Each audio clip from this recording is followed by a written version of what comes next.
Welcome back to the Rex Chapman Show with super sexy, super cool Josh Hopkins. That's me. That is you. And Josh, guess who we have this week on the show? Well, Jerry Jones. No, two more. Yes, two Jimmy more. Jackson. No, but you're getting closer. You got this. You got this. Johnson & Johnson. No, almost. What is it? James Jones. James Andrew Jones, the general manager of the Phoenix Suns. Champ. And three-time world champion. That's right. He's talking to us today. That's great. It is great. And timely, too. Suns, best record in the West, best record in the league. There's an argument that could be made. They're the best team in the NBA over the last calendar year. They went 8-0 in the bubble last year before slightly missing the playoffs.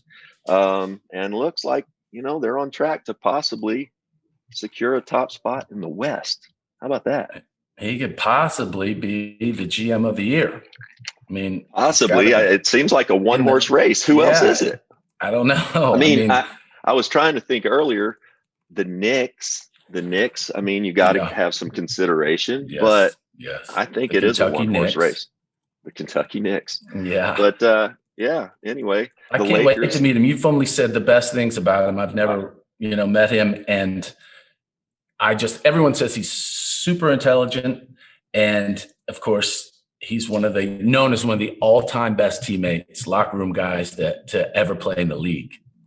He's impressive. You'll see. Amazing. Let's talk a little NBA real quick. The Lakers are back and playing not very well. Yeah. Are they back? AD's not him. It's time to kind of start to figure it out and turn it on. I know they've been away from each other for a long time, but it's hard to just turn it on, especially with the improvement the other teams have made this year.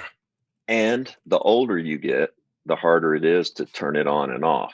I think they're going to be fine. You could kind of foresee that they would go through some, a few crappy games when LeBron and AD both got back just to shake off some rust. I imagine they're going to be set for playoffs, but they're sure not playing very well right now. Lowry and Siakam for Toronto torched them last night for 77 points. Just those. Amazing. Just those two. Those two players. That's amazing. Amazing. Zion still doing beastly things for the Pelicans. Just a must watch every night. I know, and I know we've always said they're going to run more through him in point guard. I mean, now they're talking about he's going to be the point guard. Like, I would have never thought that when I saw him at Duke. Point forward. Well, Josh, let's talk to James Jones on the Rex Chapman Show with Josh Hopkins, powered by basketballnews.com. Let's get to it. James Andrew Jones, the GM, general manager of the Phoenix Suns. Welcome, James. Hey, thanks for calling me Andrew. No one calls me Andrew. It's kind of my thing now. I'm rolling with the middle names to introduce everybody. What's going on, buddy? I'm good, man. It's good to see you, man. Good to see you. I'm going to jump right in. I know I've probably told you this before, but right when I finished playing in 2000, started working for the Suns. They're in the front office scouting, and you were one of the first guys that they sent me to watch at Miami. And just to watch what you've done, coming second round pick, 15 years in the league. 14 years in the NBA, 3 titles, correct? Yeah, 3 titles. And now, have taken the Phoenix Suns and kind of morphed them into something that we haven't seen. I want to start off way back. What got you into basketball, and at what age did you realize you could shoot it better than everyone else? Well, I come from a basketball family, so my dad, James, actually played at Southern with Avery Johnson. And so basketball was my blood. My mom and my mom's side of the family, from mom to my aunt Lisa, who played at the University of Miami, Florida. I had an aunt Hope who played at Baylor University, a cousin Shay who played at the University of Miami, Florida, women's basketball program as well. when you just go through, I had a cousin that played at Marshall, Sean Brailsford, who played for Dwight Freeman, who was one of my coaches at the University of Miami. So basketball is in my family bloodline. Growing up in Miami, I played everything though. You know, South Florida is a football hotbed. So I played football as a football quarterback. You know, my uncle Ricky played professional baseball, so I dabbled in baseball. And football was my first love. But I did have an uncle, Donnell, and my high school coach, Jimmy Jones, who everyone thought I was his son because we had the same name. Yeah. My uncle Donnell actually was one of the guys that when I was a young athlete thinking about what sport I wanted to play, was like, hey, you should really come play for me. You know, you should come on my Pop Warner team. You should play basketball. Because I really love football. So about the age of 12 is when I said, you know, like, I love football. I love basketball. You know, I have all these tools, all these gifts. I come from a basketball family, but, you know, I think I want to really start giving basketball everything. So from the age of 12 until the day I stopped dribbling the basketball in the NBA, basketball was the only thing I thought about. Did you want just real quick, an addendum to that? You know, so many of these kids now, they just play basketball all year, and not many do the circuit and play like we did, baseball and everything. How did playing other sports help you in the NBA? It made me aware, like, you know, and it just gives you a broader perspective. Like, you see how all of these athletic movements, you see how all of the coaching and teaching and things from other sports, how it translates. You know, football, being a quarterback, being a receiver, you learn timing. You know, you learn what it's like, you know, to be precise in your cuts. You know, when you're playing baseball, hand-eye coordination. You know, you're trying to anticipate what pitch the pitcher is throwing. You're trying to anticipate where the ball is going. So you're in the defensive stance. You're not going straight like forward. You're moving laterally. And so, you know, being a football player where you have to get used to contact. If you're going to be a big guy playing against, you know, grown men as a rookie, as a, you know, fresh into the NBA, I mean, all of these things translate. So for me, I think well-rounded athletes are better equipped to deal with basketball, because basketball is a beautiful sport. It's a sport, like, it's all those sports combined in one possession. You know, it's good for these young kids. And I thought it's extremely helpful for me being a multi-sport athlete, because it showed me that there were different ways to attack the game of basketball. Well said. So, Thank you. Go ahead, Rex. Absolutely. So you're a terrific high school player in Miami, and where did you think about going other than Miami? And then why Miami? I put out a tweet the other day saying you were going to be on the show this week, and immediately I get a response from Gino Torretta saying Miami Hurricane. So, you know, I know that is the U, but why was it the place for you? Hall of Famer at the U. Yeah. Well, look, man, yes. I mean, my aunt, Lisa Jones Gutierrez, who passed away a couple years ago, she was my hero when it comes to basketball. I remember going down to the University of Miami to watch football games, but really down to the James L. Knight Center where she played on campus with Coach Fern Labate. And I remember being a kid, like, watching my aunt in the white and green and orange playing basketball. And, you know, I'd be out on the court sometimes before their games. I'd be on the court before some of their practices, kind of almost like a mini ball boy. And it was a dream. Like, it was, for me as a kid, it was the closest dream to being an NBA player, because in Miami, it was the U, football. The University of Miami was bigger than anything. The Miami Heat didn't exist up until, I think, 88. And so all I knew was the University of Miami. So stepping on campus, stepping into that arena, you know, that for a kid, that was a dream come true. And so when I had a chance to grow up and not only attend the University of Miami, where, you know, some of the greatest football players to ever play the game of football, a sport that I love, that's where they came from. But to be able to say, like, hey, I'm one of these guys, made it a dream for me. So growing up, you know, I was recruited by all the schools in Florida, schools on the West Coast, Ivy League schools up north in the Big East, every conference you can imagine. But deep down inside, I knew I wasn't leaving Miami because my family was there. The community that raised me was there. And then more importantly, there just weren't very many guys from Miami who were professional basketball players. We had some up north. We had Mitch Richmond. You had Eddie Jones from Plantation. But there weren't any guys from Miami. And, Tim James came before me, and he was a guy at the University of Miami who said, who showed, you can go to the University of Miami, which is predominantly a football school, and be one of the best basketball players in the world. And so I decided, early, that if I'm going to make it to the NBA, I'm going to make it to the NBA here at home. Awesome. When you went to Miami, obviously had a Hall of Fame career there, but you met your wife, Destiny, and you have a beautiful family now. Talk about meeting her and what her background is. Well, I went to University of Miami because Leonard Hamilton is a great recruiter.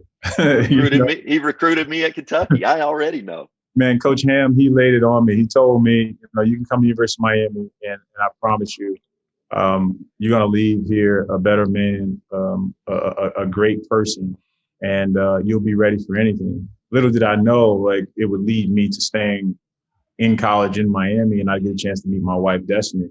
I met her after my freshman year in the summer, following my freshman year. And, she's been I can't say there's another person who's had a greater impact on me as a person than she has. Just because at that time in my life, I'm in college. The only thing I could think about was making it to the NBA. I just want to make it to the NBA. I want to play games. I want to score points. I want to go to the NBA. But she grounded me. She, was the one person I said, hey, if basketball goes away, I can have her in my life and I'm good. And so she helped me navigate the NBA, because we all know it gets lonely at the top. This is a tough place to play. You're against the alphas all the time. You're competing against the scoreboard, the shot clock, and the stat sheet every single night. And you have to get up and do it again. And you're in battle, and you're going against guys that love you, but they want to kill you at the same time. They want what you got. So having her was huge for me. And so we met after my sophomore year. She was with me when she stayed back in school and finished her graduate work when I was off in Indiana as a rookie. We got married after my sophomore year, and she's been with me ever since. We have 3 beautiful kids. And to this day, I don't think I can ever do enough to repay her for her allowing me to pursue my dream of, one, being a professional NBA player, but also being a dad, a father, and a great role model. So, I love that woman to death, and I wouldn't be here if it weren't for her. Rex has bragged on both of you to me about how smart both of you are. And I know you were an academic All-American. That's fantastic. You said she's brilliant. Rex had said, or someone, that she actually had the job of psychoanalyzing jurors. Yeah, so correct? Yeah, so her background, she came up in marine biology, and then eventually she went into mental health and family counseling. But throughout that process, she did a lot of consulting work, working with focus groups and working with jurors. And it was in that space of analyzing juries and figuring out, how they respond to witnesses, how they respond to testimony, how they respond to approaches, language, all those things. So she's the one with the upper level graduate degrees. I'm the guy that just got a bachelor's from putting the ball in the basket. James, that's badass to begin with, but how I can understand how that might have been able to help you as a player, but now as an executive, and we've got young players in the NBA. How does her background? How do you guys help feed off one another? How does she help you in dealing with some of these things you might have to deal with guys? Man, well, like I told, she was my best friend. She is my best friend and my therapist. She was there with me through every step. Observing, what this business and what this lifestyle would do to you. And so it made me hyper aware of these situations. So now with our younger guys, I can remember, not only going through it, but the counsel she gave me that helped me get through it. So I'm able to relay a lot of these, I'm able to to relay a lot of the lessons I learned from our interactions to our guys. And it's been helping them just adjust to, this situation. Our guys have gone from, people just expecting, them to come out and compete. Now they're expecting them to win at the highest level. And I experienced that my time when I went to Miami, where we went from, hey, just make it to the playoffs to, hey, now it's time to win a title. It's championship or bust. And it's not just one title. You have to win multiple titles in order for this to be deemed a success. So that's a tough jump for guys who haven't been there. It's a tough jump for them to make. But I've experienced that. I've had someone in my corner who helped me do that. And then I try to pass that along to our guys. Well, the fact that she can help, with you and the players that you have already. But what about evaluating? Is there things you've learned from her about evaluating someone's personality and how they might fit in or work? Or does she ever help you with that? No, not directly. A lot of, she's not involved in that way, but what she has helped me recognize is like the traits that I value in friendships and acquaintances. Like, she's been there with me and she's seen every guy that's come across my table, every agent that's tried to pitch me, every business person that tries to throw you in some type of deal. She's seen them all. She's observed them all. And so, like, the behavioral assessment piece, she's helped me kind of weed out and understand, okay, get beyond all of the words. Like, who are these people at their core? And she's helped me be, like I say, better listener. And so that's how it helps me, is I get a chance to talk to these guys. I get a chance to talk to our players, and I get a good sense for who they are. And it helps me find guys that believe in the same things that I believe in, which is like high character, integrity, hard work, respect, and being genuine. And if you can tease that out of people and identify that, the work, the basketball stuff takes care of itself, because you don't get to this level unless you really love what you're doing. Man, I'm a Suns alum, and I still watch the games and root for the Suns. You took this job 3 years ago at a time when it was not a real sexy job. Now, I lived in the Valley for 20 years. I know what the Phoenix Suns mean to that community. And, it has been tough for Suns fans and faithful for the last decade or so, not making the playoffs. But James, 3 years later, you guys are number one in the West, best record in the league. What were the biggest cultural changes you had to make when you took over there officially as GM? Well, when I played here, that was my first time living in Arizona, spending an extended period of time in Arizona. And I love the city, so when I was done playing and Robert asked me to come back, it wasn't a tough ask as far as coming back to the city. Like, it's a beautiful place. The people are great. It's a great lifestyle. The challenge for me was going from, a championship contender to a team that was trying to rebuild something. And typically you think of that as like, man, that's a far fall from like grace, or fall to dropping levels. But I remember what it was like grinding, just trying to make my way into the league and being a young guy trying to figure out, like, how can I be a pro? How can I maximize my opportunities? So I went back to who I was when I was that kid in Miami, dreaming of going to the NBA and being, a not highly recruited, an unknown, saying like, hard work and determination, commitment can get me wherever I want to go. So I took this job saying, like, this would be a challenge for me to help young guys who are like here in Phoenix, trying their hardest to see success, and to live their dream. And that became my motivation. So when I got back and we started the work of changing the culture, it was really more like, hey, this isn't about us going and trying to find the players that can get us back. It's about taking the players that we have and helping them move forward, like putting them in the best position to grow and showing them that their investment in us is worth it, because we're as equally or more invested in them. So that mindset has guided everything that I've done, from being able to take our young guys and put them in a position to succeed, most importantly, being able to go and hire Monty as our head coach, being able to keep Trevor, Jeff Bauer, Ryan Resch in the fold to help guide us collectively. And then Robert himself agreeing that, he is growing as an owner and like that he is a team member. So that team mentality of everyone in the building, if you're in sales, if you're in marketing, if you're tickets, if you're security, like you're a part of this team.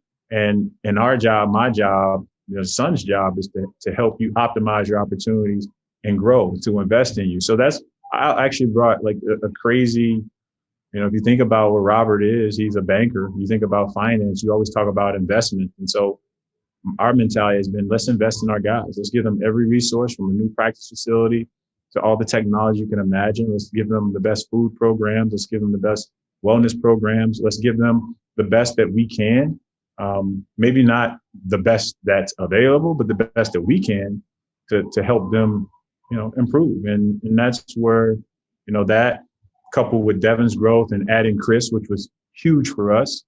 When you put all that together, you build positive momentum. And I'm a guy that's all about momentum. I think the only way you stop momentum is you quit. And so we don't have guys that are quitters. No one in this organization has ever done that. So, we keep pushing forward every day and we've had some success, and now we're number one in the West. But that doesn't do it for us, because deep down, every one of our guys wants to be a winner. They want to win a title. And when you get like-minded people like that, magic can happen. Look, in this small time talking, you've already broadened my sort of vision of what a GM is and what he does. Can you kind of explain what does a GM do? Because I was just like, watch the salary cap, hire people. You've already broadened my view. What's a GM do? If I had to boil it down, I'd say my job is to help our people solve problems. Like you have salary cap issues, like how can I help Trevor and our guys in the front office do that? If you have personnel issues and we need players, coach needs a different skill set. He needs another role filled. How can we figure that out? How can I solve that problem? That's what a general manager does. It's a bunch of everything. But I think my biggest job is to serve our people, like help our players be better, help our staff better serve our players. And, if you do that, it's kind of a feedback loop. The more I help them, the more they help us. And that's all I want. Great. I hear you sort of downplaying things a little bit, and that's you. That's what you do.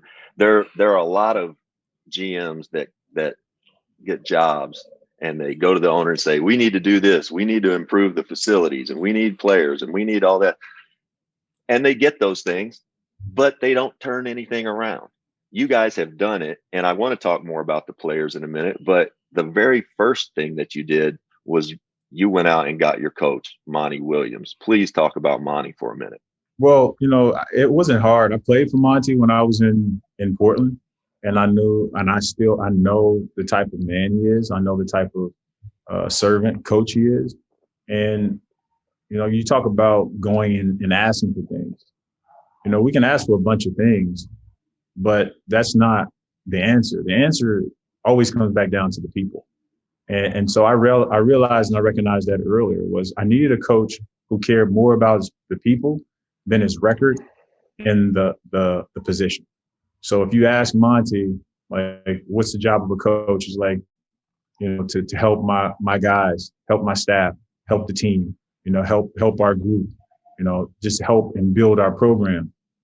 So that's what's been huge for me, is because that guy who sits at the front of the seat has more pressure on him than anyone else. I can say whatever I want to say, but on game night, he has to make the 500 decisions that go into the 100 possessions in the game. I just sit back and say, I gave you everything that you need to make those decisions. But I'm looking at it and I'm working with someone who I know and I trust does everything with the right intentions, doesn't have a malicious thought, a bone in his body, and is genuine. And so that helps when you're asking guys to trust you. I'm asking the players to trust us with their livelihoods. I'm asking the coaches to trust us with their livelihoods. I'm asking the fans to trust us with their commitment. Our partners, the same thing. So having Monty has been amazing. And he sits, like I said, he has been driving our success. I want to make sure people understand that, because I do think that coaches don't get enough credit for the job that they do. Because I could talk about generally managing. Coaches have to do that, plus game plan, plus, like make the decisions in real time. And if you have a good one, a great coach, it makes my job a lot easier. I've been fascinated and just with the rebuild, sort of the process that's gone into it. And, I do want to talk about the players. And I want to talk about Robert Sarver for a second. Robert went out this year and, going and getting a player like Chris Paul, an older player, still a great player, all-star. But he's got a big salary. That's a big sandwich to eat. What went into the thought about bringing Chris into the fold this summer? And I'll also say, the best offseason acquisition, I think, but the second best one is Jay Crowder. That's another starter, bang for the buck. So please go ahead, Jay. Yeah. I mean, well, Chris, Chris is Chris. What Robert said and what he's been committed to is like, how can we help our guys the most?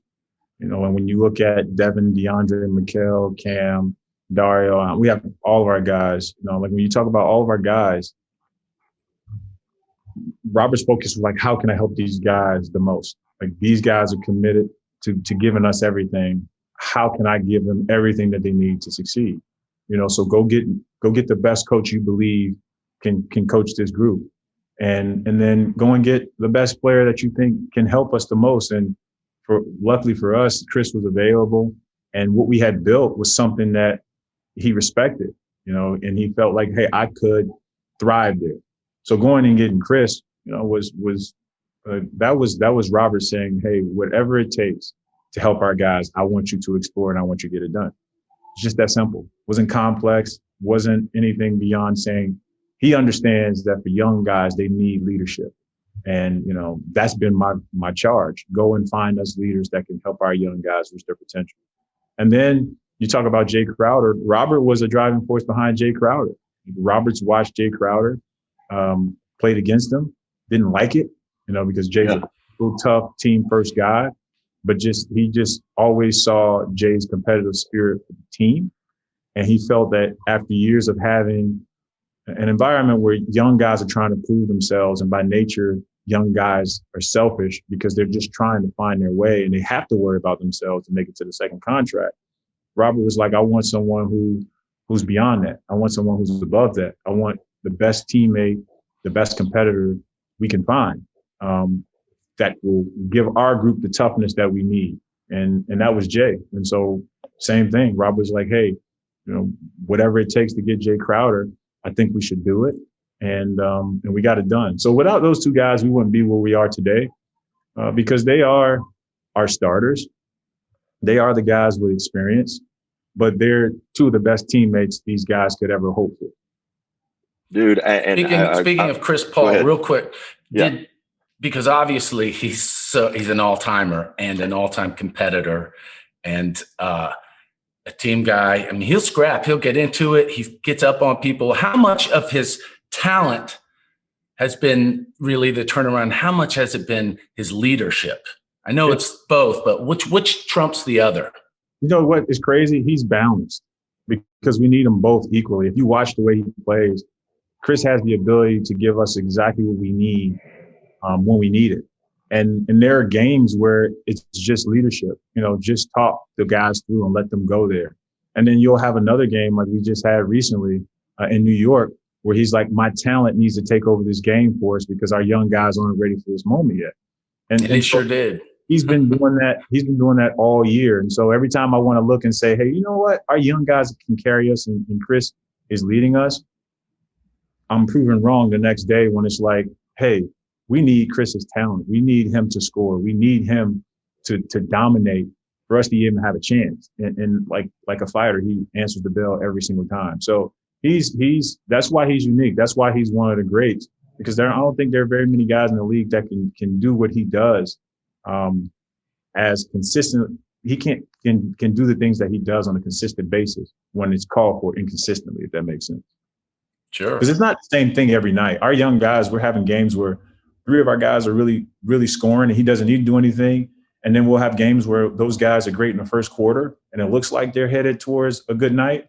And before you know it, the bottom drops out of it. And now we need Chris, hey, we need you to have your fingerprints and handprints on the next 10 possessions. Give me 6 made buckets, 2 free throws, 4 assists, and 2 steals. And to have those types of runs without changing his approach drastically, like to do it in the moment, is pretty impressive. Yeah. You've got Ayton, Booker, CP3, Jay, guys that you've sort of targeted as your guys. But as you look around from the outside looking in, your player development is killing it. I go back a year and a half. Mikal Bridges' jump shot, I couldn't even look at it. Javon Carter's come in. He's playing campaign. You got Torrey Craig. You got guys that can start, that are sitting on your bench sometimes and don't even get in the game. But they're Cam Johnson. He continues to get better. What is it about your player development that's allowing? Because Mikal's jump shot improvement it's dramatic. How did you get there? Well, it starts with the guys, having players that are like invested in their own improvement. That's the first step. And then secondly, there's no ego about it. Like, we all have our ideas of what a player should be and what we want them to be. But at the end of the day, our job is just to help these guys improve. And we're taking what they do well and what they want to do, and we're empowering them to do more of it. So rather than come in and fix a guy's shot and say, we're going to tear your shot down and break your shot down and tell you how to be a player, who am I to go and tell a guy who's, for 22 years been the best player on his team and had tremendous success? Who am I to say, hey, this is how you have to do it? That's kind of arrogant, so we take a different approach where it's like, we have our ideas of what should be done, but we want to be effective more than right. So for Mikal, he's a guy who, has improved his jump shot, and he was hitchy. He had tried some things that had gotten him derailed. And it's not like, hey, those things that you've done are wrong. It's, hey, let's get you back right. What does it take? What do we need to do to get you to a point where you're comfortable shooting it, shooting it the way you want to shoot it? And so just gentle nudges and improvement. We have an improvement philosophy. I always talk about develop. I said this the other day, when you're talking about developing something, you're trying to start from scratch. Where I think our guys appreciate is that we're saying, no, we're not developing anything. We're improving what you already have. And that's acknowledging the work and acknowledging their skill. And that creates the synergy and buy-in from both sides, where it's like, coach isn't trying to tell you what to do. Coach is trying to help you do what you said you want to do. And that's how you build a working relationship. And these guys have been at it. We're a work team. We talk about it all the time. Chris will tell you, he likes to be the first guy in the gym. He likes to work, but Javon Carter's here 2 hours before him, putting up 8,000 shots a week. And, that's not for show. That's just who he is. And so I would say that's who we are. We're a team of guys that want to improve by choice. It's those Go ahead, Josh. I'm sorry. I'm so excited, James. No, I am too, because we're both Kentucky guys. So I grew up in Kentucky near Rex. And of course, Booker is one of our favorite players in the league. How do you think Chris Paul has helped him in his growth as a professional? And how do you think he can improve? What can he improve upon to get better every year? Because he seems like a finished product at some point. Well, I think like Devin said this before, that iron sharpens iron. I think what Chris does is Chris provides a counterweight to Devin. For the first time in Devin's career, he goes down at the end of the game, and should he have the ball in his hands or should Chris have it, depending on the matchups, depending on the way the game is going. And that's not something that, in the past you would dictate it, hey, get the ball to Devin. Now he's figuring it out. And Chris is coming down in transition and saying, hey, you go to the weak side. I got it. You know, for a young player, that's important because you'll run into moments where you, regardless of how good you are, the moment is too big for you because the opponent will take it out of your hands. They can double you, they can trap you, they can pick you up full court. You know, they can make you make another play. And I think Chris has allowed him to be able to accept that and not feel like he is going to hurt the team. Like the team will lose if I step away, if I get off of it. You know, like I'm not letting my team down. And then Chris will say what he needs to say. And not only will he say what he needs to say, he'll back it up. You know, he can be the one to say, hey, this is the way to do it and let me show you. That's not something Devin's had. But he's also the you know, he has the emotional capacity to know when he needs to like relinquish, when he needs to let go, when he needs to allow Devin to make the mistakes. Because Chris wants to protect his guys. He doesn't want Devin struggling. You know, it's a point guard's mentality. I got to protect my guys.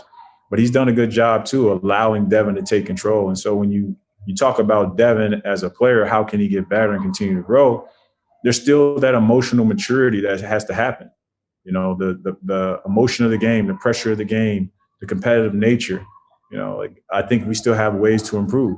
Him and Chris together in a tandem, I think they just like dueling to see who can get the most technical fouls. At it. But I think that's the next level for him because from a player standpoint, he's still too young to know how he'll continue to grow physically. And, you know, you look at his skill set, he's adding things to his game every year, within the year, you know, becoming better. So he has a lot of room for growth, but more than anything, I think the mental and emotional maturity is where he can take the biggest steps quickest. And you played on LeBron. LeBron James has called you the best teammate that he's ever had. Having played on championship teams, man, what traits do you look for in players that I don't know, that lead you to believe that they can help you guys win a championship? And do you guys have the pieces in place to win a title right now? We do, because I look at winning a title is stacking wins. You know, if you look at it like, okay, I think on a nightly basis we can beat any team in the NBA, and we just need to do that 4 times out of 7. And I do believe we can do that. That's not to say we would dominate teams, but I do believe if we're in those moments, we're good enough to do it. And so, yeah, I believe that. But then just being a great teammate is, you know, I just look for guys that care, man. Like I look for guys that care about winning, guys that care about their teammates having success. They care. And if you have a high care factor, I think that'll get you a long way. Speaking of the character, because I know that's something you really value for the organization and what you're trying to build there. Let's say you had the number 1 pick and it was a generational guy, a sort of a Zion, LeBron. He comes in and has the worst interview you've ever seen and is completely emotionally not intelligent and immature in so many ways. What do you do at that point? I mean, it's all about the person, like their intent.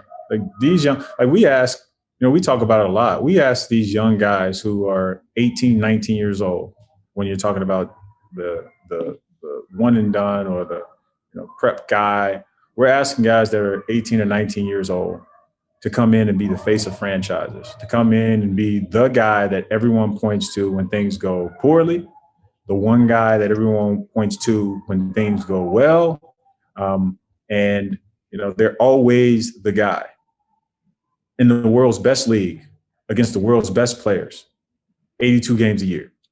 You know, so like if you can find me a kid that's ready from day one to do all of that, then you have a unicorn. And, you know, hopefully you can find one of those every year, but that's just unrealistic. And so when you have those types of guys, you just have to know them. You got to get a chance. You have to understand them, their journey, the people that are around them, and how they respond to challenges. Because that's the one thing, you know, when you get to this league, you're going to face challenges. We're not all prepared to do it, but that's my job. That's our job. If a guy has a true desire to improve, it's our job to help him learn how to deal with that.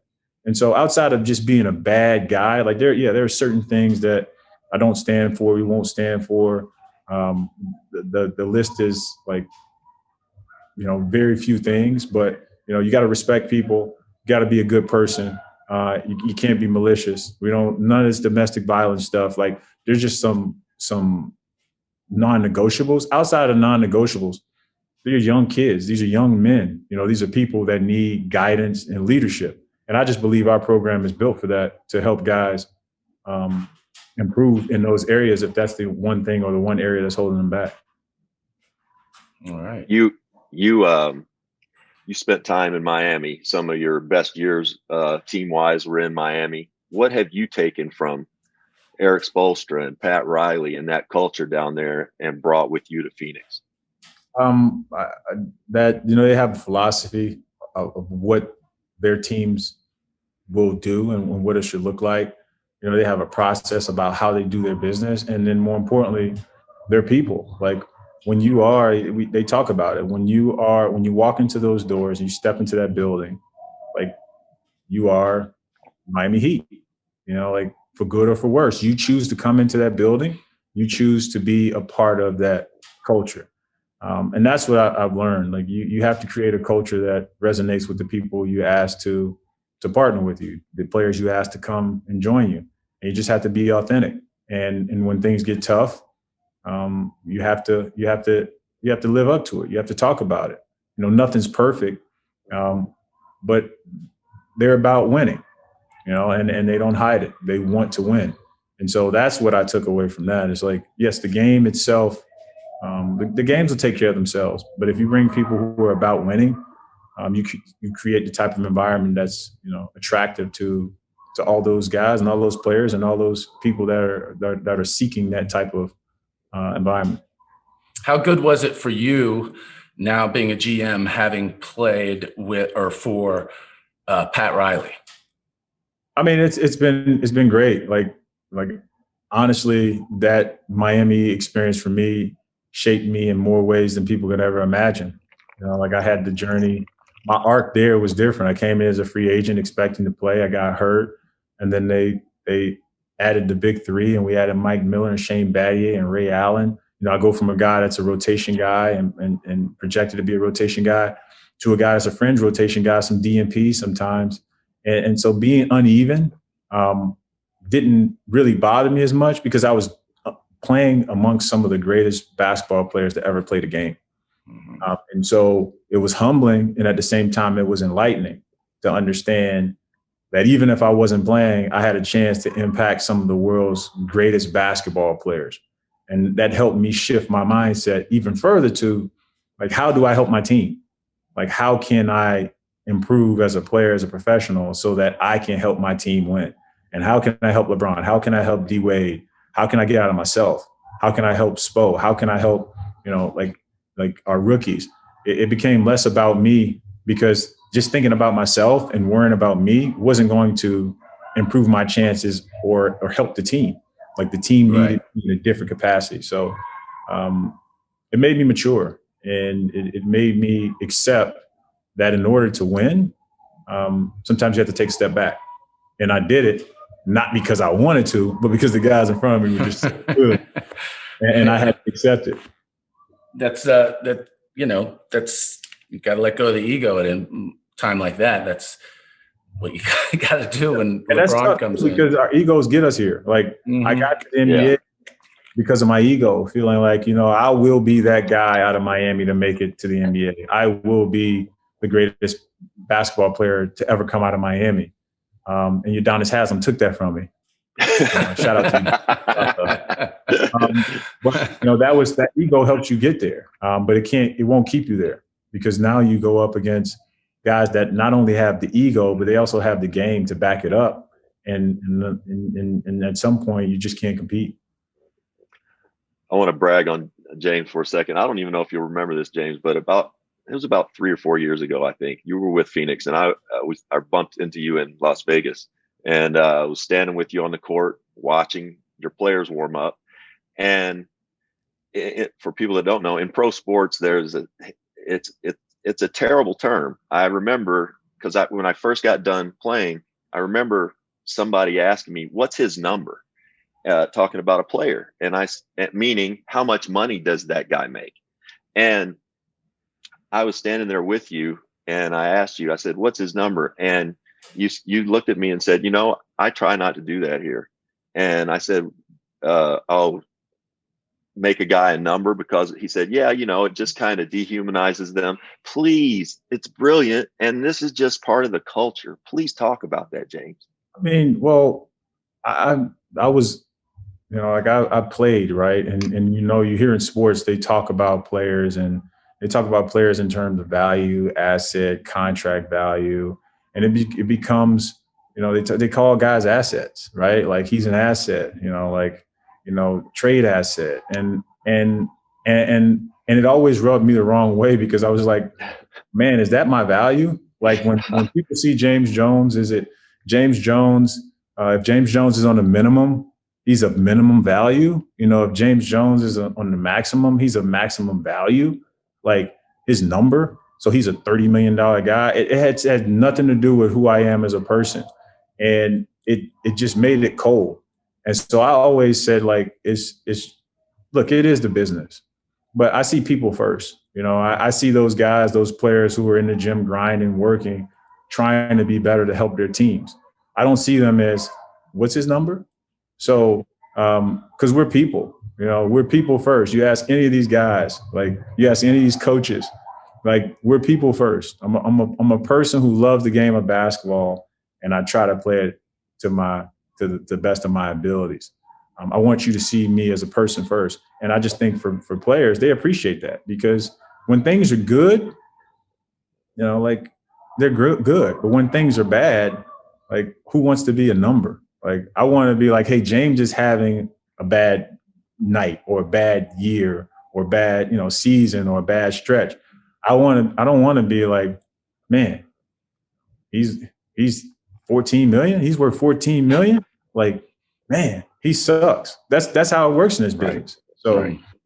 I just see people first. And I think guys appreciate that, because, something that's always stuck with me was, and I don't know where I got it from, but, you are, for 3 hours a day, you're a basketball player.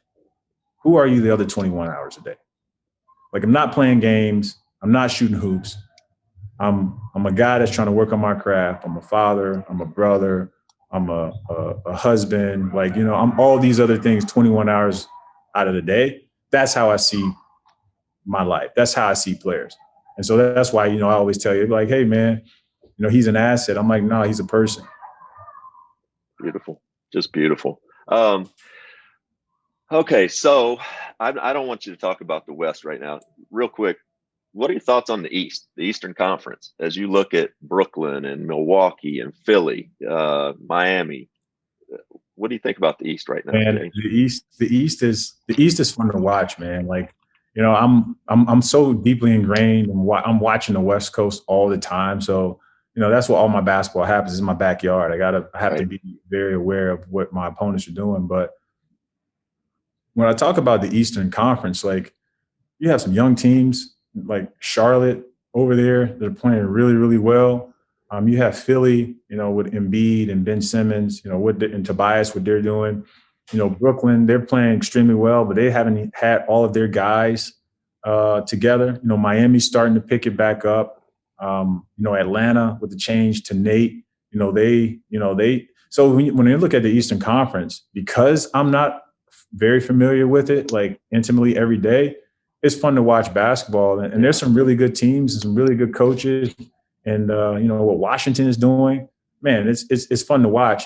And the best part is, it doesn't impact what I'm doing on the West Coast, right? Yeah. So I don't really have a horse in the race and a stake in the race. I'm just looking at it from a fan's perspective, saying, like, these guys are playing some really good basketball, and it's kind of it's up in the air from week to week. You don't know if it's Boston. You don't know what these teams are doing, so it's fun to watch it from a basketball perspective. James, before I let you go. I do want to have you talk for a second about your relationship with Robert Sarver. And Robert's been very, very good to me. You've been very good to me at times, I'm sure, when I didn't deserve it. And so I just want you to talk about Robert a little bit, because look, he's a passionate guy. I've known him since he bought the team. Very passionate guy, wants to win in the worst way. Talk to me about your growth with Robert, just as friends over the last few years. Well, I say there's two things about Robert that I appreciate. One, I know he cares, and he says it, and he demonstrates it, and he talks about how much he cares, which means a lot when you're in these positions. And then two is he pushes, like Robert pushes. He's not one to let you stay comfortable or remain comfortable. That's just who he is. He's always pushing you to strive to do more, prodding you. Sometimes you don't like it because it's forceful and it's direct. But you understand, in order to make it at this level, you have to be forceful and direct. Players want that, coaches want that. Everyone just wants clarity, and they want you to be direct with them. And so it works well for me. I've grown I've grown tremendously in my time here. Look, I came into the front office with zero front office experience, a lot of experience with the Players Association. So I've had leadership experience, but not at this level. And Robert's been, instrumental in helping me accelerate my timeline to get caught up to speed, because I do know those two things. He cares, and because he cares, he's going to push me, and it forces you to, move. Like it or not, we know we're creatures of comfort. Everyone wants to sit and enjoy what they're doing, but Robert doesn't give you that opportunity. He reminds you constantly, we're doing this for something bigger than ourselves. We have a team, we have a city, we have we have an organization that's relying on us in basketball operations to do our best to give them a team that's representative of what they believe in. And so I can't thank Robert enough for this opportunity. And as long as I'm in this chair, I'm going to continue to push. Just real quick, I just want to add, Robert, he's taken his share of crap for things over the years here and there. But one thing that he's always done has been his hiring practices. Minorities, women, with the Mercury, with the Suns, have always been right at the top. So go, Robert. Go ahead, Josh. Sorry. Yeah, James, I was just sitting here with you for 40 minutes. And your personality you're very focused and serious, driven.